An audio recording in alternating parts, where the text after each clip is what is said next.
Property taxes are being assessed by states across the country right now. Ron DeSantis putting forward that he wants to actually eliminate property taxes in Florida. Ron is not alone, nor are the citizens of Florida getting excited about the idea of not paying rent to the government.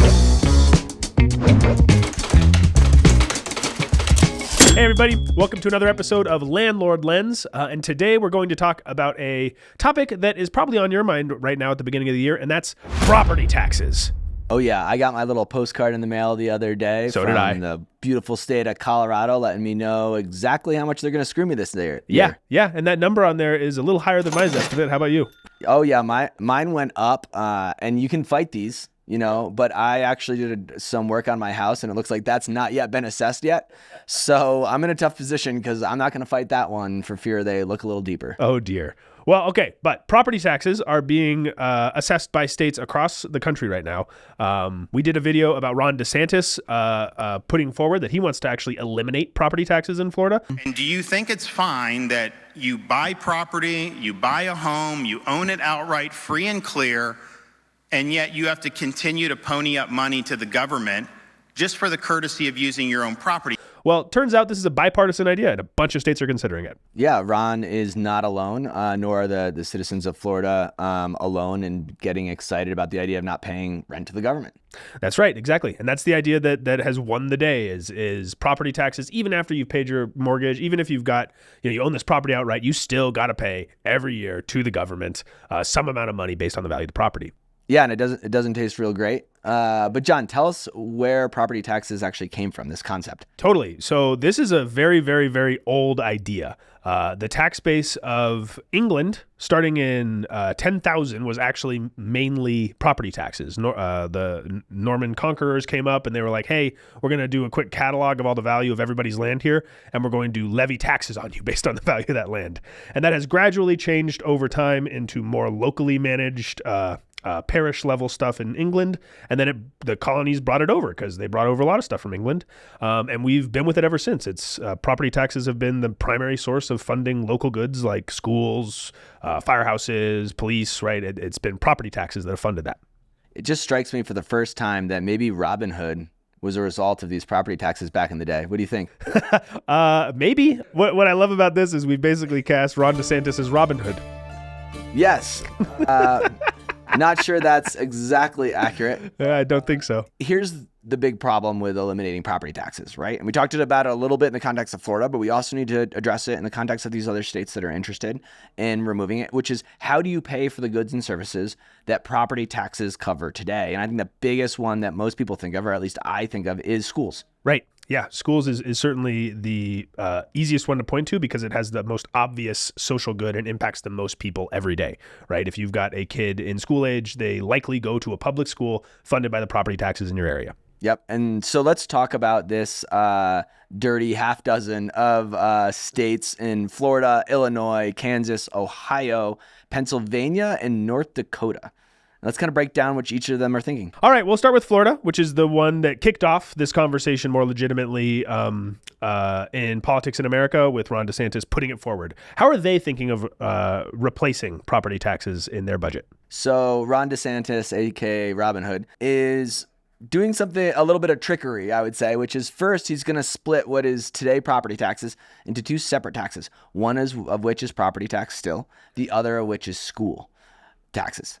He is then going to eliminate the property taxes and supplement the revenue loss there through likely a higher sales tax, as well as what they're calling a tourism tax, which is an interesting thing to implement. My thought is it's probably on like tee times and jet ski rentals. Yeah. Okay. Tee times, jet ski rentals, you tax those a little bit more, and then you keep taxing the property owners based on what the schools need. That's what it sounds like, and that part is a little fuzzy, I would say, right now, and how that would be implemented, which makes sense, because if you're Ron DeSantis, it sounds a lot better to say stop paying rent to the government than it does stop paying some of your rent to the government. Yeah. But you're still going to pay for the schools in your area. Exactly. And you still get the points for the people that feel like the school should be funded for sure, and not from some new experimental tax. Okay, so that's Florida. What's next on the list? I want to jump to Illinois. Illinois and Florida on the same list? So Illinois has a very interesting angle that was proposed, which is to eliminate property taxes on people that have owned their property for 30 or more years. Oh, interesting. What are they calling it? Homestead exemption. Oh, interesting. Kind of calling back to the 1860s with that one, huh? Yes, very Little House on the Prairie. Very Little House on the Prairie. And so what would be the impact of this one? Well, the impact would probably be a lot of people really angry at people that have owned their houses for more than 30 years, because that is a population who may have already paid off their mortgage. Right. And it would eliminate their housing expenses down to zero, which great for them, makes retirement easier. But I'm not sure that it does anything to help the affordability crisis that people are feeling today, which is typically a combination of both a higher interest payment as well as higher taxes kind of right on top. In theory, we go back to Florida. We think about how they're going to split property taxes in two and keep property taxes, school taxes for some of that, right? Ideally, the same sort of outcome might be achieved here is the idea. Like you split the property taxes based on how long the person's lived there, and then you can still fund schools. Yeah, that's the idea. I think that this is not very popular in Illinois, though, and they're going to have to go back to the drawing board because it does really look like those that have a lot are going to just get a lot more. Yeah, one more handout for the rich. All right, we are now going to Kansas. Kansas? Yes. That's our neighboring state, believe it or not. So in Kansas, Representative Blake Carpenter has suggested that they eliminate property taxes, and they fund it through closing some exemptions today in their sales tax. And apparently, by closing those exemptions, they should see revenue increase by about $2 billion, which would then go a long ways to supplementing the revenue generated from sales tax today. All right, so I found the exemptions, and they're exemptions that I think are pretty. Well, I'll let you react. The very first one, implemented January 1st of last year, is the food and food ingredients. So food and food ingredients are today 0% sales tax. Gotcha. But that was just implemented within the last year, so it would be easy to reverse that one. It might, but it'll probably be experienced by the population as just like sudden increase in prices at the grocery store, which is not politically popular, right? No, not at all. Then you've got resale and business use exemptions. So things like wholesale purchases are exempt from sales tax. And then government and qualified nonprofit exemptions. So purchases made by the state, political subdivisions, et cetera, which seems silly. I think this would be awesome to see for Kansas. What's next on the list? We're going to go to Ohio. And this has actually been a grassroots campaign where the citizens have come together and said, hey, let's get rid of property tax. Today, it is called the Citizens for Property Tax Reform. And it's trying to abolish those taxes by amending the actual state constitution. How are they going to fund it? Kind of crickets. We're not sure yet exactly how they're going to fund it or where they will pull the money. So that I would say is early stages, just an idea bubbling up in the state of Ohio. What's interesting about Ohio here being a grassroots movement. So Ohio actually has a way for the citizenry to amend the Ohio Constitution through popular ballots, similar to California and the propositions that make it through in the news. And Ohio has a higher than average homeownership rate at 70%. So it's likely that a well-messaged bill with a campaign behind it could actually land on the Constitution of Ohio, and legislators are going to have to just figure it out. Yeah, that's super interesting. And for a couple $1,000s a year, probably up to even $10,000+ a year, it would certainly encourage me to get out to vote if I was in Ohio. Yeah, absolutely. It would definitely cause me a lot of heartburn as a legislator, though. That's to not have a plan, right, and have this land on your constitution of like, you can't, this tax is illegal now. All right, then the final two states we're going to talk about are my favorite, just based on how they're thinking about paying for this. Okay. So we're going to go to North Dakota, who is considering abolishing property tax and funding it through oil and gas. Exactly. And they're thinking about doing it in an iterative fashion. So basically, they generate all this revenue from the oil and gas industry, taking some of that revenue to supplement taxes via a refund that would just increase every year. So they have a $500 refund already on the books. They're increasing that, I believe, to $1,500. And the idea is keep stepping that up until the amount of refunds given out equal the amount of property tax revenue generated. and then you can abolish property taxes. That's super interesting. So this would basically lift the tax rate on profits from oil companies in North Dakota. That's the idea in the back end. So they actually already have an existing legacy fund, they call it, that has $9 billion sitting in it. So they're actually using that $9 billion to supplement these refunds. But it sounds like the taxes from the oil and gas are already generating some pretty strong revenues for the state. Super interesting. And what's the next one? You said it's interesting how they're paying? Pennsylvania.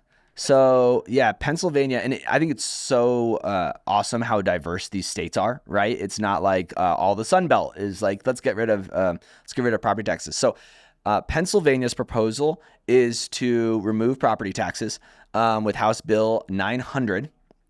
But it doesn't have a very clear plan right now for how to generate the revenue. One of the ideas proposed, though, by one of the state senators is to tax the large private university endowments within the state of Pennsylvania. That is a fascinating idea. The endowments of these universities, which are huge, right? About $874 billion in university endowments in the United States right now. The gains on those are not taxed like your gains and my gains. Because the universities are all nonprofits, the gains on those endowments are considered nonprofit as well. Whoa. And so they're not taxed. So what I do think is a really interesting idea, and would be awesome to see Pennsylvania push this idea further, because other states that are very dense in their university population could really follow suit. But let's get some of the capital gains on taxes on those gains via the endowments. Absolutely. And at the very least to offset the existing property taxes, if not eliminating them entirely, right? Exactly. Wild. Yeah. I mean, that seems like a very if Pennsylvania pulls that off, there's a number of states I think we can all think of that have a high concentration of these, universities with huge endowments that might be like, oh yeah, California, Massachusetts, Connecticut, right? A lot of the Northeast, honestly. There's some really good opportunities there. Very interesting. Cool. Okay. And those are so far the only 6, but it sounds like the ball's rolling now, and all these states are really considering it. Yeah, and I can't imagine seeing a state go property tax free and not want that for yourself. Right. So I do think that as momentum builds and the math starts mathing, right, as to how you're going to make up for the revenue, I think a lot of states are going to get really excited about it. It's also going to produce, I think, healthy migration to those states, right? Yeah. If you can move into a space where you're not going to be paying property tax, there's a huge advantage to that. Well, thank you, Seamus, for walking us through those 6 states. Yeah, very, very exciting. Always cool to see new creative solutions that will hit citizens' pockets. Thanks so much for tuning in. Like and subscribe if you're aware of any initiatives that we didn't talk about today about property taxes in your state or somewhere else. Please let us know. We're definitely interested in hearing about it.